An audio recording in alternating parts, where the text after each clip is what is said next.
3 जानेवारी म्हणजे शनिवारी आहे पौष पौर्णिमा, शाकंभरी जयंतीसुद्धा आहे. देवी शाकंभरी म्हणजेच माता अन्नपूर्णेचं रूप आहे. त्यामुळे आजच्या दिवशी अन्नपूर्णा मातेवरती अभिषेक आणि धनार्पण करायचं आहे. पौर्णिमा असल्यामुळे माता लक्ष्मी आणि श्रीहरी विष्णूंची आणि चंद्राची पूजासुद्धा आपल्याला आज करायची असते. चौरंगावरती पिवळं वस्त्र अंथरून तांब्याच्या तांब्यामध्ये पाणी, त्याच्यामध्ये ₹1 नाणं, सुपारी, हळद, कुंकू, अक्षता, फूल टाकायचं, खाऊची पानं ठेवायची. सर्वात अगोदर गणपती बाप्पांची पंचोपचारी अभिषेक करून पूजा करायची. माता अन्नपूर्णेवरती अभिषेक करायचा, माता लक्ष्मीवरती अभिषेक करायचा. सर्वात अगोदर गणपती बाप्पांची पूजा करून घ्यायची आहे. त्याच्यानंतर आपण जो तांब्याचा कलश घेतलेला आहे त्याच्यावरती तांब्याचं ताम्हण आपल्याला ठेवायचं आहे.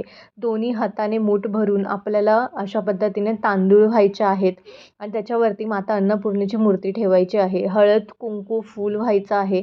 मंत्र म्हणत म्हणत आपल्याला हे जे धनार्पण आहे ते करायचं आहे. हे जे तांदूळ आहेत दुसऱ्या दिवशी तुम्ही पक्ष्यांना खायला घालू शकता किंवा ह्याचा भात बनवू शकता.